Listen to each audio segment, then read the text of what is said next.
오늘은 하나님을 따르면 최고의 삶을 경험합니다.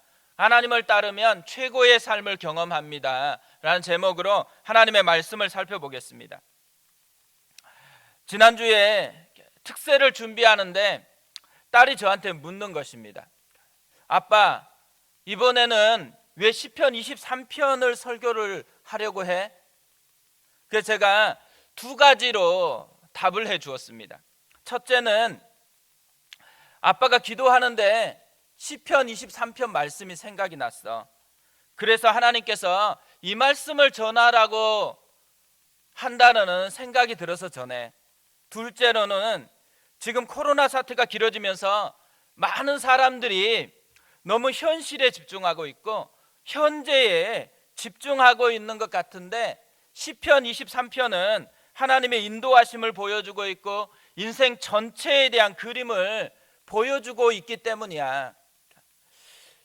한 시점에서 보면 그 지점은 항상 힘들 때가 많아.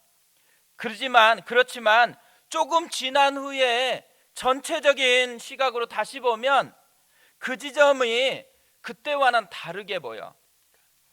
우리 성도님들이 그런 은혜를 누리면 좋겠어. 그래서 시편 23편을 설교하는 거야. 시편 23편을요 이런 관점으로 다시 한번 깊이 묵상해 보셨으면 좋겠습니다. 시편 23편에는 다윗의 인생이 다 녹아들어 있습니다. 지난주 특세에서 살펴본 것처럼 하나하나 그림 언어 속에 다윗의 인생이 담겨 있습니다. 오늘은 이 시편 23편의 마지막 6절입니다. 우리 같이 한번 읽어보겠습니다. 평생의 선하심과 인자하심이 반드시 나를 따르리니 내가 여호와의 집에 영원히 살리로다. 6절은 지금까지 살아왔던 인생의 모든 퍼즐들을요 다 맞추어서 내린 결론입니다. 두 가지로 인생 전체를 정리를 합니다. 전반부는 여행의 모든 과정을 정리를 해요. 평생의 선하심과 인자하심이 반드시 나를 따르리니, 푸른 풀밭으로 시작했거든요. 사망의 음침한 골짜기를 경험했습니다. 그리고 잔치집까지 경험했던 이 모든 과정을 뒤돌아보면서 다윗이 발견한 두 단어, 선하심과 인자하심입니다. 선하심이라는 이 단어는 토브라는 말이거든요. 창세기 1장에 진짜 많이 나오는 단어입니다. 좋았더라. 하나님이 보시기에 좋았더라. 좋음, 아름다움, 착함, 옳음, 도덕적 선함, 이런 의미입니다. 인자하심은 헤세드예요. 우리가 굉장히 많이 들어본 말이잖아요. 무가치한 대상에게 값없이 제공되는 은혜, 하나님의 조건 없는 사랑, 이것을 나타내는 말이 헤세드입니다. 인생을 뒤돌아보았더니만요, 그 길을 걸을 때는 불안하고 염려가 많았거든요. 또 두려움이 가득한 날도 많았어요. 원수들이 있으니까 그 원수들이 너무 크게 보여갖고 쪼그라들고 한없이 작아졌던 그런 상황도 많이 있었습니다. 그런데 이 모든 상황 속에서 선하심과 인자하심으로 책임져 주시는 목자이신 하나님이 함께 했다라는 것이죠. 최고의 삶을 경험했다라고 고백하는 거예요.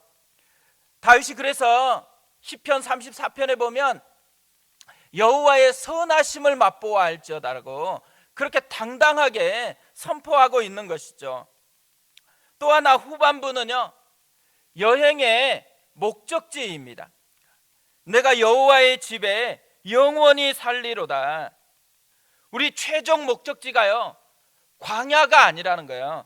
길이 아니고 우리는 목적지가 있어요. 여호와의 집, 아버지의 따뜻한 집이 있다라는 거죠.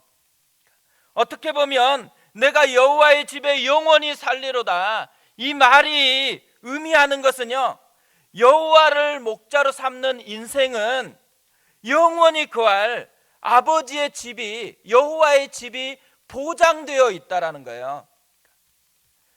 그리스도인은 바로 이런 사람이라는 거예요. 그리스도인은 이미 영원한 하나님의 나라를 소유한 사람입니다. 우리는 하나님 나라를 소유하기 위해서 애쓰는 사람이 아니에요. 우리가 예배드리는 이유, 교회에서 섬기는 이유, 이거는 하나님 나라를 소유하기 위해서가 아니에요. 이미 소유했던 그 기쁨으로 우리의 감격을 표현하는 행위인 것이죠.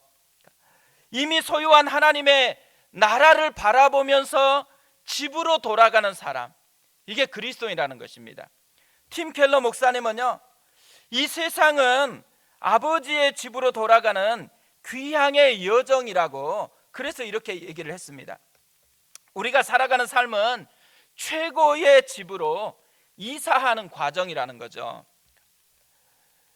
최근에 저희가 전화를 받았습니다.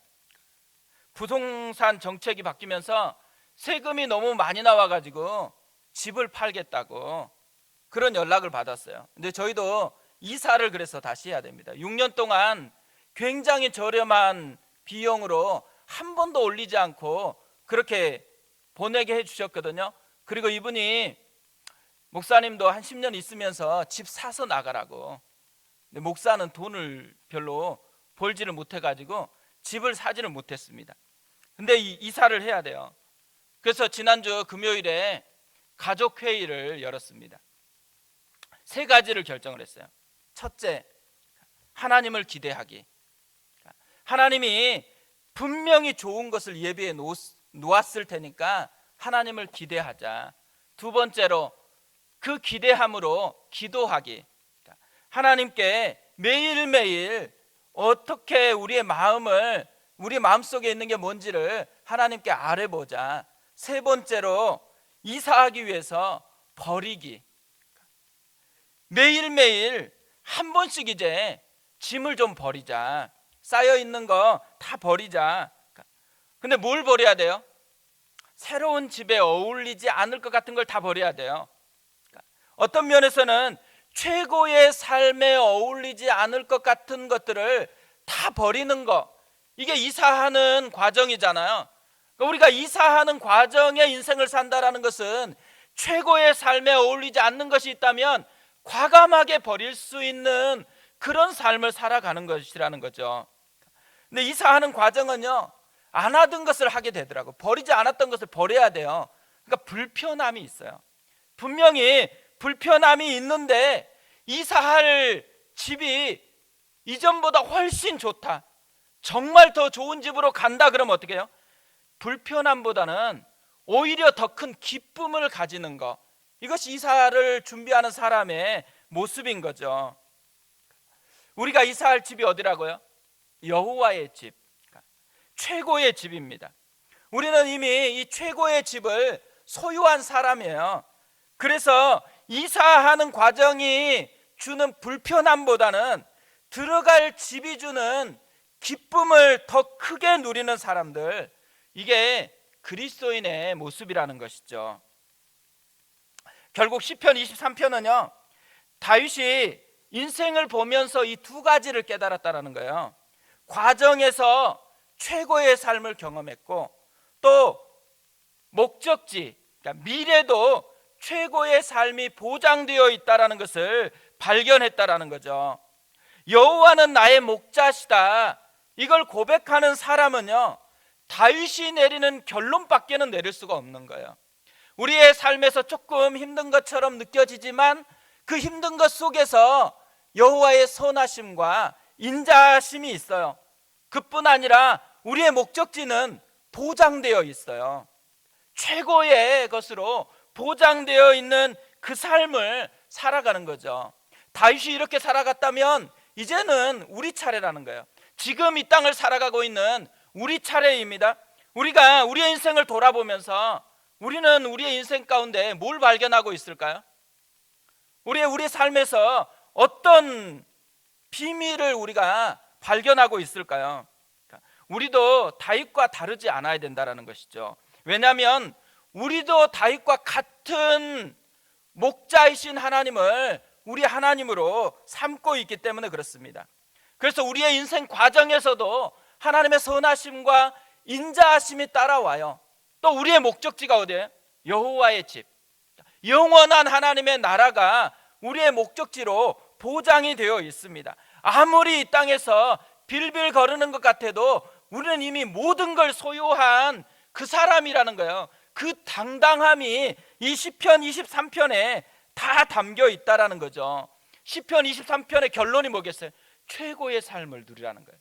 이 최고의 삶이 보장되어 있다라는 것을 우리에게 알려주고 있는 것이죠. 우리도 이 다윗처럼 이런 최고의 삶을 우리 삶으로 누리려면 어떻게 해야 될까요? 인생을 대하는 프레임이 바뀌어야 됩니다. 서울대 심리학과 최인철 교수님이 프레임이라는 책을 썼거든요. 이 프레임은 세상을 보는 마음의 창입니다. 우리가 세상을 볼 때요, 내면에 형성되어 있는 프레임이 다 다릅니다. 그래서 분명히 같은 것을 보는데도 다르게 느껴요. 같은 것을 경험했는데도 다르게 이야기합니다. 우리가 오늘 설교를 들어도 다 다르게 느껴요. 하나님이 우리의 프레임을 통해서 우리에게 속삭이시는 것이죠. 이 책에서는요, 인생을 바꾸고 싶으면 프레임을 리프레임하라고 얘기를 합니다. 그러니까 프레임을 바꾸라는 것이죠. 이런 사람들이 우리 주변에도 굉장히 많습니다.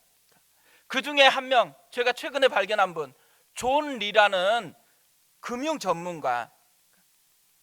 이분이요, 부자 되지 못하는 세 가지 이유를 이렇게 들었습니다. 사교육비, 자동차, 부자처럼 보이려는 라이프 스타일. 저는 세 번째가 제일 충격이더라고요.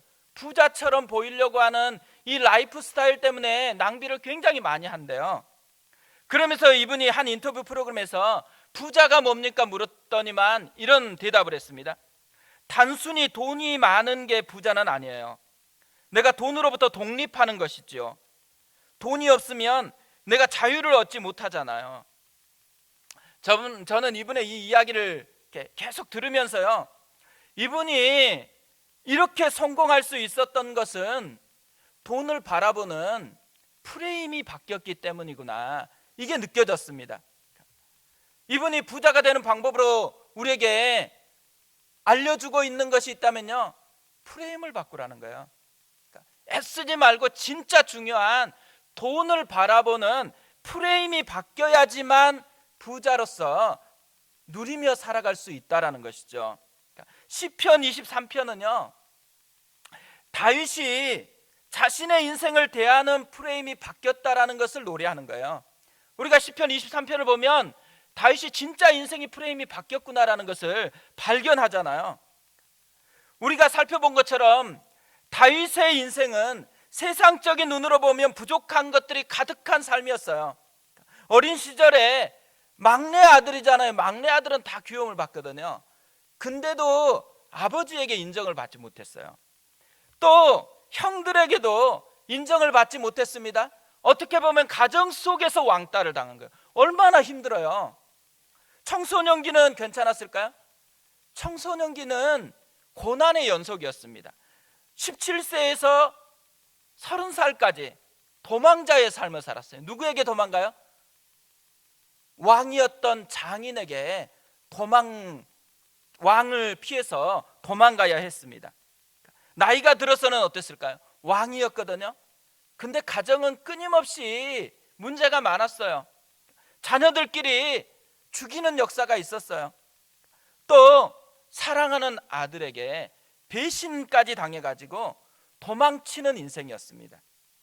세상적인 눈으로 보면요, 야곱이 했던 고백이 맞는지 몰라요. 험악한 세월을 보냈습니다.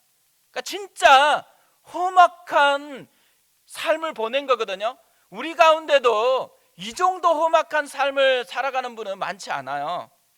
그런데 이런 험악한 인생을 살았는데 다윗이 지금 자기의 인생 모든 과정을 두 단어로 정리하는 거예요. 토부, 헤세드. 상처나 원망이나 분노가 아니에요. 오히려 선하심과 인자하심이 반드시 나를 따르리니 부족함이 없으리로다. 이게 다윗의 고백인 거죠. 그러니까 인생을 바라보는 프레임이 완전히 바뀌었다라는 거죠. 어떻게 다윗은 이런 삶이 가능할 수 있었을까요? 다윗이 굉장히 뛰어나서가 아니에요. 다윗 인생에 계속 보여주는 것은 끊임없이 양이다라는 거예요. 양. 아무리 경험이 많아도 양이고 아무리 훈련이 잘 돼 있어도 양이었다라는 것을 보여줘요. 근데 목자가 없는 양이냐 목자가 있는 양이냐만 차이가 있다라는 거죠. 다윗은 지금 자기 인생에 목자가 함께하는 인생이기 때문에 이렇게 인생이 달라졌다라고 시편 23편에서 고백하고 있는 것입니다. 목자 없이 자기 힘으로 살아가는 이 세상의 프레임으로 살아가면요 너무너무 힘든 거예요. 하지만 선한 목자가 인도한다라는 이 믿음의 프레임으로 인생을 대하는 순간 삶이 다르게 보인다라는 거죠. 시편 23편을 통해서 하나님이 우리에게 주고 싶어하는 선물이 있다면 프레임입니다. 프레임을 바꾸라는 거예요. 혼자의 힘으로 사는 존재가 아니고 목자가 인도하는 이 믿음의 프레임으로 살아가는 존재라는 거, 이게 우리의 모습이라는 거죠. 이걸 다른 말로 표현하면요 다시 보기 프레임이라고 할 수가 있습니다. 저는 요즘에 스포츠 경기를 생중계로 못 봐요. 그냥 하이라이트만 다시 보기로 보거든요. 이 생중계를 볼 시간이 없어요. 그리고 그것만이 아니고 다시 보기가 재밌어요. 다시 보기 하이라이트만 봐보세요. 훨씬 재미가 있더라고요. 다시 보기는 결과를 이미 다 알고 보는 겁니다. 어떤 때는 이 하이라이트를 보는데요 제가 좋아하는 팀이 전반전을 봤는데 완전히 깨지고 있어요. 근데 이겼어요. 그 후반전이 어떻게 이겼는지가 궁금한 거예요. 그래서 계속 보지 못하고 바로 뛰어넘어갔고 언제 골이 흘렀는지 언제 이게 반전이 됐는지를 바로 넘겨가지고 보는 그 기능이 다시 보기에 있어요. 그러니까 다시 보기 기능이 생각보다 재밌더라고요. 어떻게 보면요 다윗이 지금 시편 23편에서 노래하는 것, 다시 보기라는 이것으로 현재의 삶을 생중계하고 있는 그 모습이 시편 23편의 모습이라는 거죠. 이 믿음의 프레임으로 본다라는 것은요 다시 보기의 느낌으로 지금 현재의 삶을 생중계하는 것처럼 살아가는 것이라는 거예요. 우리는 이미 최고의 삶으로 인도하시는 목자가 있어요. 또 그 최고의 삶으로 인도하는 목자께서 우리의 인생을 어디로 인도해요? 절대 안 망해요. 우리의 인생의 끝은 아버지의 집이에요. 하나님의 나라로 우리를 인도해요. 결과가 이미 확실하게 보장되어 있습니다. 근데 현재 살아가요. 근데 현재 힘들어요. 근데 현재 두려워요. 현재 조급해져요. 어떻게 보면요 현재에만 빼앗겨 있으면 어려운 거죠. 그러니까 우리가 이런 현실을 살아가기 때문에 두 가지 프레임이 우리에게 왔다 갔다 하는 거예요. 그냥 현실적인 것만 보는 이런 세상적인 프레임으로 살아갈 수도 있고 아니면 목자가 함께 인도한다라는 이 믿음의 프레임으로 살아갈 수가 있다라는 거죠. 시편 23편에서 다윗이 주는 메시지는 믿음의 프레임으로 살아보라는 거예요. 이 시편 23편을 왜 기록했겠어요? 믿음의 프레임으로 살아야지만 하나님이 약속한 최고의 삶을 누릴 수 있기 때문에, 그 삶을 우리의 삶으로 맛보기 때문에 이 시편 23편으로 우리에게 하나님께서 도전하고 있다라는 거죠. 그리스도인의 시각이 이 시편 23편의 시각이라는 겁니다. 우리는 이미 이긴 싸움을 싸워요. 우리는 보장된 하나님의 나라를 누리는 사람들이에요. 그리스도인이 되었다라는 거, 이게 가장 큰 기적이에요. 그리스도인이 되었다라는 거, 이것은 이미 최고의 삶을 보장받고 누리는 사람이 되었다라는 거예요. 근데 우리의 문제가 뭐예요? 현재 살아가는데 이걸 못 누린 채 살아가는 사람이 많다라는 거죠. 그러니까 실제의 삶에서 이걸 못 누려. 왜 그럴까요? 실제의 삶에서요, 이 믿음의 프레임이 작동을 안 해요.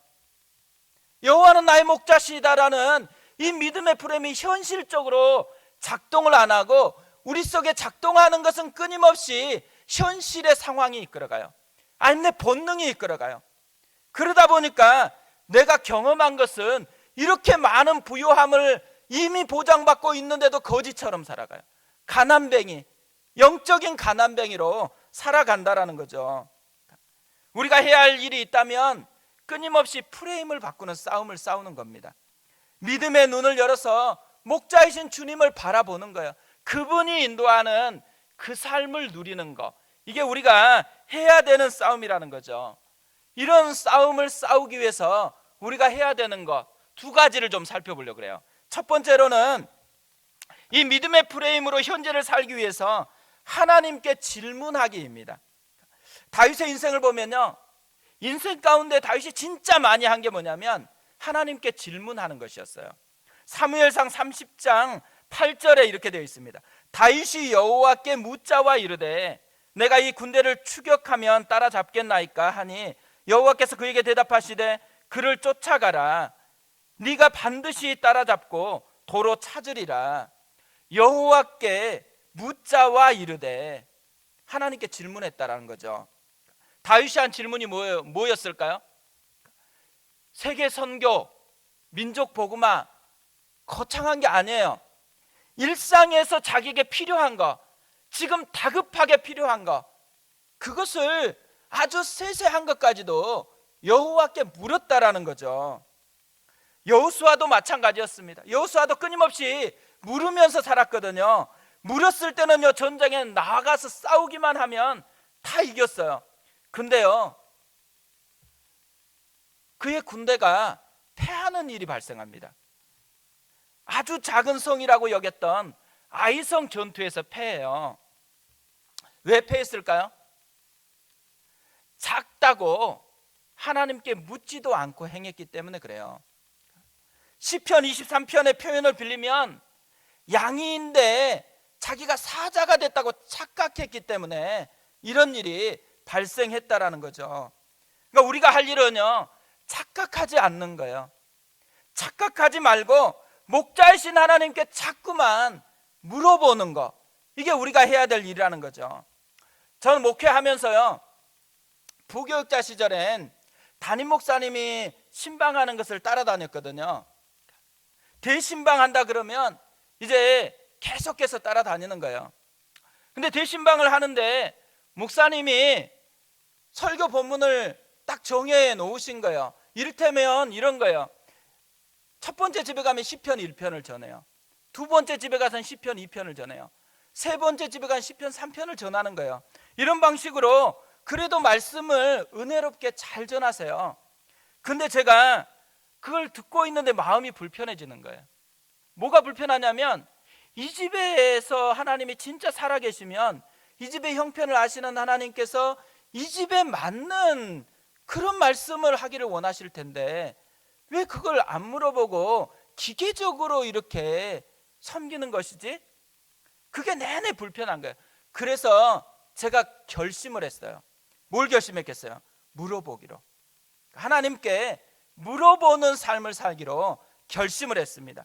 그래서 저는 그 결심을 따라서 신방할 때는요, 새벽에 일어나서 그 가정을 위해서 기도하고 반드시 물어요. 하나님, 이 가정에 주님이 뭘 말하고 싶은 것인지 저에게 들려달라고. 그러면 신기하게도요, 생각이 나요. 어떤 땐 찬양이 생각나고, 어떤 땐 단어가 생각나고, 어떤 땐 말씀이 그대로 생각이 나요. 그러면 그것만 메모해가지고 가서 전하는 것입니다. 근데 어떤 때는 생각이 안 나요. 아무리 기다려도 아무 생각이 안 나요. 그러면 어떻게 해요? 그러면 인도하시겠지, 하나님이 그때 주시든지. 아니면 이제 최악은 그거예요. 오늘은 기도했는데 아무 말이 없다고, 그냥 기도하겠다고. 그렇게 신방을 마친 적도 있어요. 지혜롭지 못한 것이지만 하여간 옛날에 할 때는 요령이 없어가지고 그냥 그렇게 끝마치고 온 적도 있었습니다. 근데요, 제가 하나님께 물어보면서 확신을 얻었어요. 물으면 하나님이 인도한다라는 거예요. 우리의 삶에도, 우리의 개인적인 삶에도 하나님이 그렇게 우리의 묻는 것에 대답하시는 분이라는 거죠. 저는 교회 모든 성도를 향한 꿈이 있어요. 어떤 꿈일까요? 하나님께 묻는 그런 사람이 되는 거예요. 자기 인생을 인도하시는 자신의 목자이잖아요. 그 목자에게 매일 아침에 일어나면 묻는 거예요. 하나님, 오늘 뭘 준비해 놓았어요? 하나님이 예배한 게 뭐죠?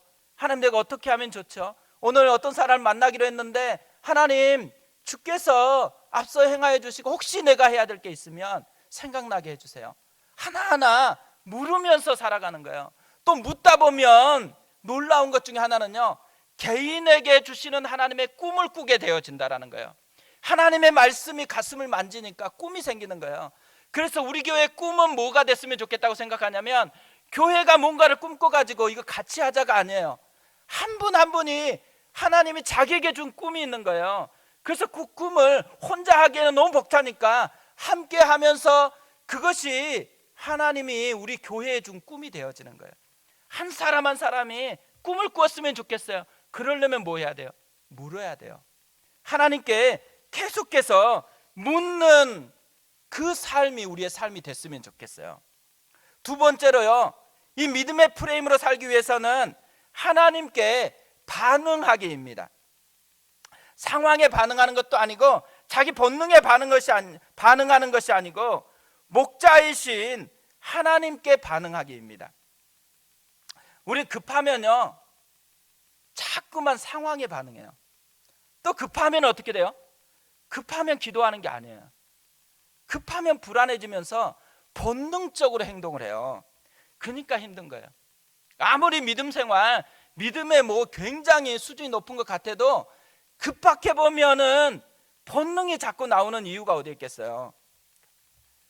하나님께 반응하기에 훈련이 안 돼서 그러는 거예요.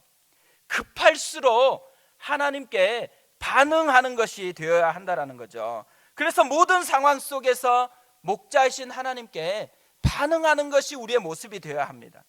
하나님이 우리의 삶을 다양하게 인도하시지만 주로 뭘로 인도해요? 말씀으로 인도해 주세요. 그래서 우리에게 더 선명하게 하나님 뜻을 알기 위해서 하나님의 말씀인 이 성경을 주셨습니다. 하나님께 반응하기 위해서 먼저 말씀에 마음을 열어야 한다는 거죠. 마음을 열고 하나님의 말씀을 들어야 돼요. 그러면 자신에게 속삭이시는 하나님의 음성이 들려진다는 거죠. 많은 사람들이 가지고 있는 공통점, 뚜렷한 공통점 하나가 있다면요, 듣는 것이 잘 안 된다는 거예요. 가정에서 왜 갈등이 많아요? 안 듣기 때문에 그래요. 한번 얘기했는데도 안 들리기 때문에 그런 일이죠. 교회도 마찬가지예요. 교회에 불편함이 많은 이유가 어디 있어요? 안 듣기 때문에, 잘 안 듣는다고 여기기 때문에 불편함들이 많은 것이죠. 예배를 우리가 드리잖아요. 이 예배에서 가장 중요한 것, 듣는 것입니다. 지금 나에게 오셔서 말씀하시는 하나님의 음성을 듣는 거예요. 찬양 속에서, 설교 속에서, 기도 속에서, 또 사람들을 통해서 종합적으로 나에게 말씀하시는 하나님의 음성을 듣는 거예요. 예배는 듣는 시간이에요. 하나님이 이곳에 거하고 있다라는 이 믿음은 본능적으로 그분에게 귀를 열고 기울일 수밖에 없다라는 거죠. 저는 예배를 이렇게 인도하면서요, 계속 갈등이 있고 고민이 있었어요. 그 갈등과 고민이 뭐겠어요? 어떻게 하면은 예배 속에서 자기에게 말씀하시는 하나님의 음성을 보다 선명하게 들을 수 있을까? 어떻게 하면 우리 성도님들이 하나님의 음성을 들을 수 있을까? 이게 제가 끊임없이 고민하는 거였거든요. 고민하면 답이 나온다 하잖아요. 고민하면 답이 나오는데 제가 발견한 답, 그게 간지에 들어있어요. 간지 보세요. 이렇게. 디자인이 예뻐요. 어제 디자인을 우리 유광두 사님이 진짜 예쁘게 했습니다. 두 가지로 되어 있잖아요. 하나는 하나님이 주시는 은혜, 예배 때 나에게 말씀하시는 하나님의 은혜를 적어보는 거예요. 우리는 하나님이 그 순간에 내게 말씀했는데 잠깐 지나면 까먹어 버리거든요.